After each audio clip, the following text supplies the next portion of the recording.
Bonjour, c'est Gilbert Daouet d'Avatar Édition et je vous souhaite la bienvenue à notre émission Le coup de gueule de Nicolas Bonal. Mais avant de commencer l'émission, je rappelle aux nouveaux venus, mais aussi aux habitués de notre émission, de vous abonner gratuitement à notre chaîne et de cliquer sur le pouce bleu, que ce soit sur YouTube ou Odyssée. Ces simples gestes améliorent considérablement notre référencement sur les deux plateformes. Notre objectif sur YouTube est de 1000 abonnés avant la fin de l'année. Bonjour Nicolas. Aujourd'hui, ton coup de gueule vise la gauche caviar ou la gauche financiarisée, que si je ne me trompe pas, maintenant on définit aussi comme les bobos de gauche, qui par ailleurs ont à mon sens aussi leur pendant de l'autre côté, les bobos de droite. Oui, d'ailleurs, on est en train de parler de l'émergence de la droite caviar avec Zemmour, c'est-à-dire la droite qui aime le pinard, la bonne bouffe, le magret de canard, qui se veut politiquement incorrect tout en faisant ses 20 heures de télé par jour. J'ai décidé de parler de la gauche caviar parce que le sujet est d'abord très vaste et très important. Et récemment, il y a eu plusieurs informations qui nous ont intéressés sur ce sujet de gauche caviar. Le premier, c'est l'affaire Wargon. Donc, c'est la folle qui est d'ailleurs fille de Stoléru, ancien ministre de Giscard d'Estaing déjà, dans les années 70. Donc,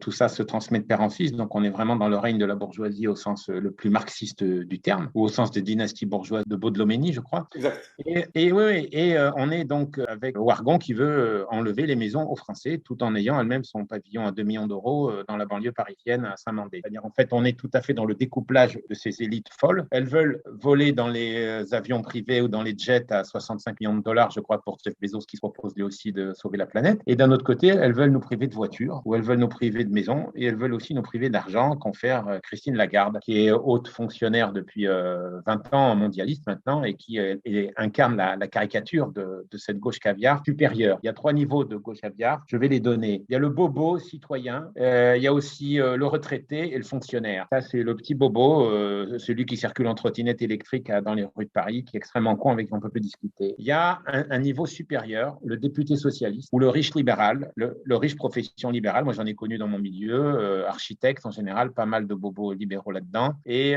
médecins branchés. Enfin, tu as le milliardaire mondialiste ou le technocrate planétaire. Donc, j'ai parlé de l'affaire Wargon. Il y a eu aussi cette photo de Jack Lang avec le transsexuel marocain là devant l'Institut du monde arabe, j'ai oublié son nom. Il y a aussi, puisque je parlais des députés socialistes, les 15 départements qui refusent le RSA pour les gens qui ne sont pas vaccinés. Et extraordinairement, ils sont tous socialistes. Tous ces départements sont socialistes, dont le département de ma famille ancestrale, la Lozère. Ensuite, il y a eu la sortie de Hollande contre Zemmour. Moi, je vais finir par défendre Zemmour parce que tout le monde l'attaque trop, donc ça commence à m'énerver. Il dit des bêtises, mais il dit aussi des choses justes. Et puis, c'est le seul qui anime un peu la campagne parce qu'il ne faut pas compter sur la fille Le Pen. Donc, Hollande a parlé de CNews. Quand on est François Hollande, qu'on contrôle toute l'information en France avec son successeur Macron, on n'a pas de leçon à donner là-dessus. D'ailleurs, sur François Hollande, notre regretté ami décédé, Emmanuel Ratier, disait qu'il est la caricature de la gauche caviar. Et j'avais bien aimé la formule. Je me suis dit, Emmanuel aurait dû écrire un livre là-dessus, un texte là-dessus. Alors, il y a un gars qui a écrit un livre sur la gauche caviar. C'est une caricature lui-même de la gauche caviar, en plus fils de gars d'extrême droite. C'est Laurent Geoffrin. Il l'a écrit en 2006. Je n'ai pas lu le bouquin. Ça m'a assez amusé. Et Serge aussi, Serge de Beketch, mon regretté ami, dont on a fêté, si j'ose dire, les 15 ans de la mort, les 14 ans de la mort, parlait du tout pourri pour le tout Paris. En fait, il y a une espèce de moisissure parisienne qui est séculaire, qui date, à mon avis, du XVIIIe siècle. C'est-à-dire ce riche bourgeois ou ce riche aristocrate qui veut se donner bonne conscience tout en gardant son pognon ou en s'enrichissant un peu plus. On sait que Bill Gates a triplé sa fortune personnelle depuis qu'il fait de l'humanitaire et que ses fondations sont exemptées d'impôts, donc ils n'en ont rien à foutre de ce qui peut arriver après au reste de la planète. Après, donc, comment ces gens-là sont-ils apparus? Il faut revenir à l'historique. On peut dire que le point de départ, c'est toujours Tolstoï, le livre que je ne cesse de citer, que je recommande à tous nos lecteurs parce qu'ils peuvent télécharger le PDF très rapidement. C'est Qu'est-ce que l'art? Et Tolstoï accuse l'Église catholique romaine. On voit qu'elle est en perdition aujourd'hui avec Bergoglio qui vient bénir et assaisonner Biden, qui lui-même est en effondrement dans les sondages. Il y a plein de sondages qui donnent un grand mécontentement américain, beaucoup plus qu'un mécontentement français. Les Français ont l'air euphoriques d'avoir Macron. Ils iront jusqu'au bout de leur entropie. On en a parlé ici, toi et moi, avec l'exception. Biden a l'air de moins satisfaire les Américains, tant mieux pour les Américains. Et donc, il y a cette idée du XVIe siècle avec les élites qui commencent à déconner d'un point de vue esthétique dès cette époque. Et il parle de l'élite catholique et il faudra qu'on fasse une émission sur la dimension subversive des cathos, parce que moi, j'en parle très souvent. Les mecs délirent toujours sur les juifs et les francs-maçons. Moi, je dis, ça suffit. Il faudrait peut-être prendre nos responsabilités et voir que les 90% de cathos sont même suspendus à des des élites complètement hérétiques au sens de Chesterton depuis plusieurs siècles. Donc après, au XVIIIe siècle, on a évidemment toute cette élite libertine, philosophe, qui a trop lu Voltaire, qui a trop lu Diderot, qui a trop lu l'encyclopédie et qui a trop lu Rousseau, qui veut refaire le monde à coup de juridisme. Et donc c'est cette élite juridique qui, en 1789, liquide la Révolution française. On rappelle que ces deux premières quasiment décisions, moi je les adore, c'est la légitimation de l'usure, enfin, j'ai trouvé ça très drôle, et alors qu'elle était interdite sous l'Ancien Régime, et la fin des jours fériés. Donc la fin des jours fériés, c'est quand même 100 jours de congés ou de vacances qui disparaissent comme ça dans les villes à cette époque grâce à la bourgeoisie juridique. En plus, cette bourgeoisie juridique, évidemment, ne cesse de multiplier les lois. Ce sont des obsédés des lois. Cette infection juridique, Bernanos l'a remarqué, il dit qu'en fait, la société s'est paganisée à partir du XVIe, XVIIe siècle. Et là, ça serait un débat à faire avec Zemmour sur Louis XIV, qui s'appuie sur la bourgeoisie et qui s'appuie sur la loi, qui affaiblit progressivement les corps intermédiaires, et notamment l'aristocratie ou le clergé, qui centralise tout, et finalement, on se retrouve avec l'exception française en marche, c'est-à-dire, comme je l'ai déjà écrit, grâce à Marx notamment, un État très fort d'un point de vue juridique, d'un point de vue prise de décision, d'un point de vue d'exécution, et un citoyen écrabouillé en dessous par un amoncellement de lois et des directives de plus en plus. Et on arrive évidemment au XXe siècle avec les guerres mondiales, les guerres de colonisation, les guerres de décolonisation, l'impossibilité de pratiquer une vie économique normale. Et aujourd'hui, on arrive au bout de cette entropie avec ce que veut la gauche caviar. Donc, tu n'auras plus de voiture, tu n'auras plus d'air, tu n'auras plus d'argent, tu n'auras plus de possibilité de vivre si tu n'es pas vacciné, tu n'auras plus de bagnole et tu n'auras plus de vol aérien. Moi, par contre, j'aurai le droit, parce que je fais partie de la gauche caviar, mais pas, et de l'élite mondialiste, j'aurai le droit de circuler en jet ou, si je suis un peu plus pauvre, en première classe pour aller aux Seychelles ou je ne sais où encore. Et on a cette espèce de terrifiante entropie qui s'est mise en place et qui aujourd'hui, au nom de la bonne conscience, promeut le grand remplacement de la population, promeut la liquidation des sexes, qui finalement est une idée qu'on peut retrouver chez tous les progressistes au XVIIIe siècle, déjà, c'est pas non plus très très neuf. Chez Lamétrie, je rappelle qu'il a écrit un livre au XVIIIe siècle sur l'homme-machine, donc il y a déjà l'idée du transhumain de ce crétin de Klaus Schwab déjà à l'époque. Déjà avec le civilisé, le bon sauvage, Oui.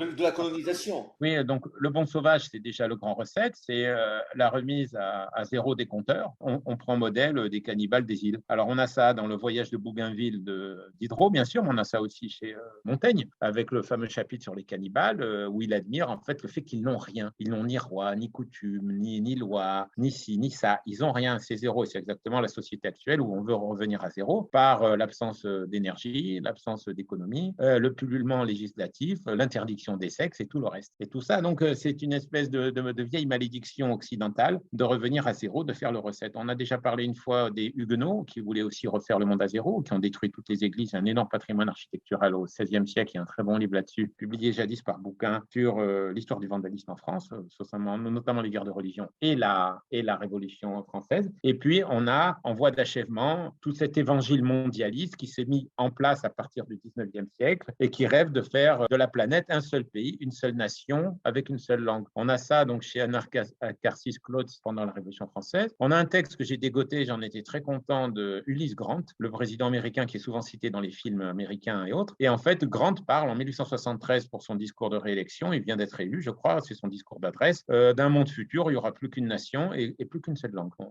y est presque, puisque finalement, le français est peu à peu interdit ici, comme chaque langue vernaculaire. Et tout ça, c'est 1873. Et puis évidemment, à partir de 1918, quand la guerre mondiale a été bien tirée, si j'ose dire, au niveau de ses ficelles, on commence évidemment à construire le monde de demain, qui sera le monde d'une élite technocratique, bureaucratique et milliardaire, notamment à partir des Rockefeller et tout ça, qui contrôle des instances dirigeantes, et puis peu à peu, les gens n'ont plus leur mot à dire. Et puis alors donc, on a la gauche caviar. La gauche caviar, c'est cette espèce de volonté, parce qu'on a de l'argent, parce qu'on a de l'instruction, d'améliorer le monde. Donc, il faut mettre fin aux dictatures, soi-disant, puis on écrase des pays, comme on sait. Il faut mettre fin au sexe, parce que le sexe, c'est l'inégalité. Il faut mettre fin aux races, parce que les races, c'est la race blanche raciste qui domine le monde et c'est pas bien. Et il faut ensuite secouer tout ça, broyer pour être mêlé, disait Joseph de Maistre, sur qui aussi il y aurait des choses pas très aimables à dire de temps en temps. Et il en parle ça dans la deuxième conférence des soirées du devenir de la mondialisation. J'ai écrit un texte dessus qui d'ailleurs dans mes recueils, notamment sur Chroniques sur la fin de l'histoire. Bref, on va arriver à cette espèce d'évangile global, bien gentil, et auquel finalement toutes les élites participent, religieuses. On va prendre les exemples des élites religieuses. Sur les Juifs, on peut en parler parce que les Juifs en parlent eux-mêmes. Il y a Zemmour qui a très bien parlé des Juifs de gauche. Il a remis BHL à sa place il n'y a pas très longtemps. Il a critiqué Anne Sinclair, DSK, des gens comme ça pour dire cette élite juive de gauche est toujours anti-française et veut toujours reconstruire un monde meilleur sans la France. Et on peut dire en fait que le monde sera meilleur quand il n'y aura plus personne, c'est-à-dire pas de nation, pas de race, pas de sexe et même pas de religion, ou alors un fond de religion minable à la Bergoglio, à la catho de gauche aujourd'hui, avec simplement la planète, la désindustrialisation, une espèce de néo-pauvreté planétaire et un abrutissement intellectuel symbolisé très bien par la championne suédoise de sumo intellectuel, Greta Thunberg. Et avec ces juifs de gauche, on a les cathos de gauche, dont avait parlé d'ailleurs très bien il y a une trentaine d'années notre ami Randa. Moncomble avait aussi parlé de la mafia des chrétiens de gauche. Et en fait, on voit arriver les chrétiens de gauche dès le 19e siècle, mais peut-être même avant. Mais enfin, le 19e siècle, on a la menée. Alors, on pleurniche pour les pauvres, on pleurniche pour les peuples colonisés. On veut aussi les évangéliser, ce qui était la pire chose qui pouvait leur arriver dans bien des cas, comme l'a montré le très grand écrivain méconnu Ségalen. Et les cathos de gauche commencent à prendre le dessus à la fin du 19e siècle. Monseigneur de Lassus écrit un très bon livre contre le mondialisme qui est en train d'envahir l'Église, mais on sent bien que Monseigneur de Lassus, c'est ce qu'on ne dit pas, il est isolé, il est seul. C'est comme Arrow, quand il fait ses livres très intéressants sur Dante ou sur les hérétiques au Moyen-Âge, eh bien Arrow se rend compte qu'il est seul. Il écrit d'ailleurs, c'est une génération avant de Lassus, il écrit au pape à Saint-Pie IX et il se rend compte qu'en fait, le catholicisme va devenir subversif. Donc on a les juifs de gauche, le catholicisme subversif, et on a évidemment après l'évangile protestant. Et là, celui qui s'en est le mieux moqué, à mon sens, c'est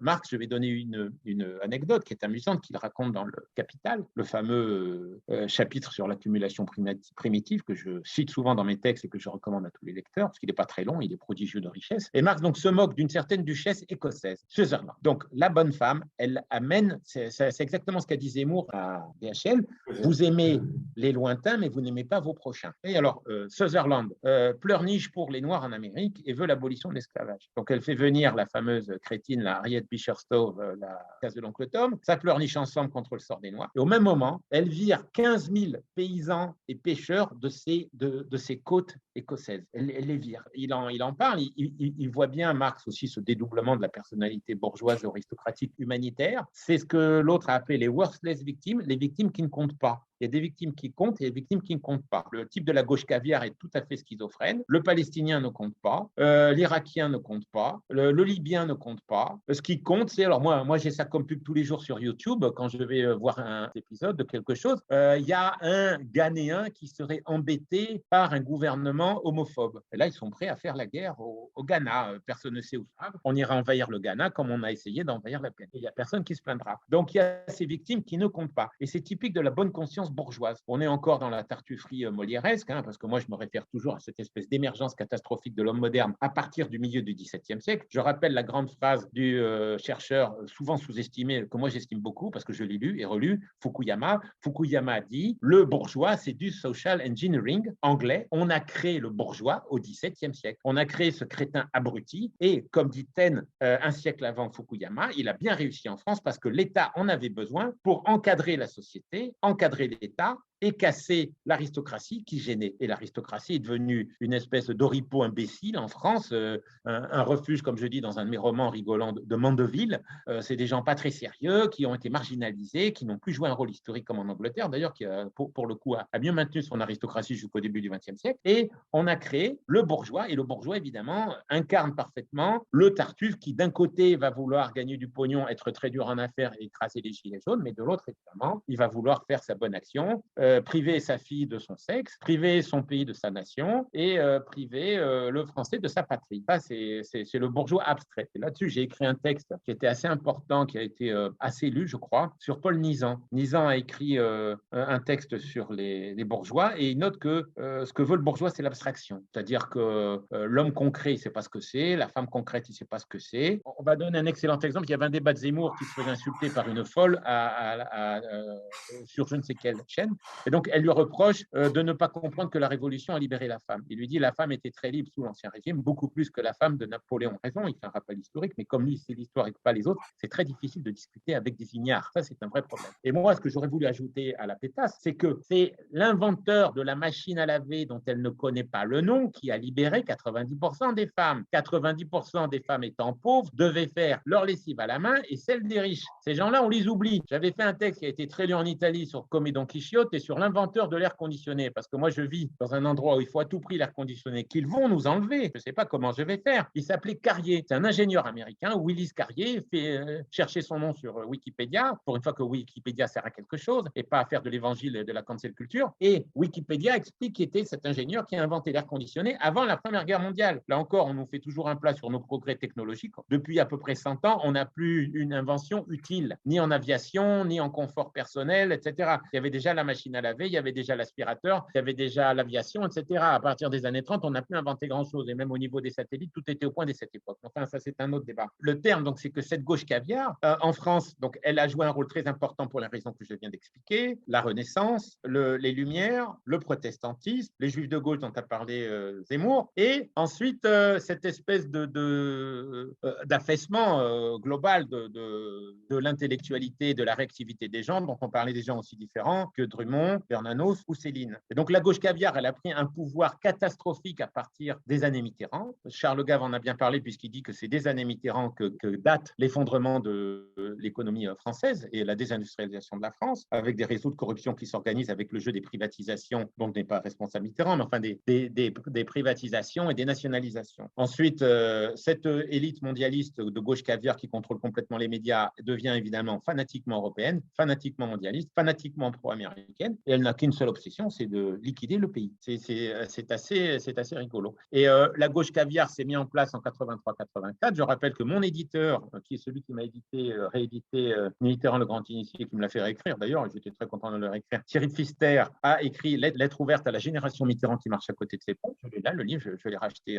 d'occasion sur Amazon. Il y a eu aussi évidemment Guy Hockenheim, qui était un proche d'ailleurs, je crois, à l'époque de Benoît. Et Hockenheim a écrit un très bon livre qui s'appelle Lettre ouverte à la génération, à la génération qui est passée du Col Mao au Rotary. Et en fait, tous ces gars qui étaient d'extrême gauche, maoïstes, pro-Pol Pot, etc., comme BHL, Glucksmann et compagnie, sont devenus très très vite, comme le montre Hockenheim, dès 83-84, Attali, etc., sont venus les porte-étendards de la gauche caviar et les types qui ont un évangile tout simple, remplacer les Français, liquider les Français, liquider maintenant les sexes parce que ça les amuse, mondialiser tout ça et nous mettre à la sauce recette avec un quart d'épinards pour 6 et à 15 dans le même appartement. Et évidemment, eux continueront de vivre comme des doges dans leur baraque du Luberon ou dans leur résidence secondaire aux Seychelles où ils iront en jet. Donc tout ça est assez énervant parce qu'on le voit se réaliser devant nous et que les gens, les Français, je le dis comme je le répète, il faudra faire une émission sur ces Français encore, restent toujours aussi cons et sans réaction. Maintenant, ce qui est intéressant aussi à rappeler, c'est que cette gauche caviar a toujours détesté les pauvres, a toujours détesté les moyens, elle ne s'intéresse qu'aux élites du pognon et les élites du pognon, si possible, les plus folles d'un point de vue idéologique. Et je terminerai en recommandant un livre qui était excellent parce qu'il montrait que le péril venait de ces élites intellectuelles. C'est le livre de Chesterton qui s'appelle Hérétique. Je crois que c'est le premier livre que j'ai lu de Chesterton en 83 quand j'ai découvert cet auteur prodigieux. Et Chesterton parle de H.G. Wells, parle même de Kipling, parce que Kipling, en tant qu'impérialiste, est un mondialiste. C'est ce que dit notre ami Chesterton. Il parle évidemment des Fabiens, et il parle évidemment de l'auteur de My Fair Lady, qui est un grand film sur la reprogrammation neurolinguistique, si j'ose dire déjà, c'est-à-dire Georges Bernard Shaw. Le film, c'est un des préférés qu'on regarde tout le temps avec ma femme parce qu'on adore la comédie musicale, et je vous recommande mon livre sur la comédie musicale parce que j'ai fait une analyse du monde moderne à partir de Local. Donc, si un jour vous pouvez lire quelque chose d'un peu différent, notamment puisqu'on s'approche des fêtes, je vous conseille cela. Et donc, cette élite anglo-saxonne qui aujourd'hui contrôle complètement le monde des médias, qui veut abolir les races, les classes, faire baisser la population, etc. Mais tout ça n'est pas des théories du complot, c'est, comme je dis toujours, c'est de la théorie de la constatation, pas de la conspiration. Ils le disent eux-mêmes, mais alors c'est vraiment, c'est ça qui est marrant, c'est que quand c'est toi qui dis qu'ils le disent, c'est de la conspiration. Et quand c'est toi qui le disent, tout le monde est content. Tout le monde est content et ils applaudissent et trop, c'est très bien, on a 1,5 milliard de trop. Et par qui va-t-on commencer, par toi, petit journaliste de Canal News ou de LCI ou de BFM, et si on commençait par toi? Il y en a 1,5 milliard comme toi de crétins à liquider en attendant 6 ou 7. Donc voilà pour la gauche caviar. Je trouve que c'est un sujet essentiel. essentiel. Macron est une caricature de la gauche caviar, le banquier Rothschild, la volonté d'abolir la paternité, la volonté d'abolir la France, de tout internationaliser et de se foutre complètement du sort de 95% de la population. D'ailleurs, cette gauche caviar a abandonné le combat social, elle est surtout sur le combat sociétal.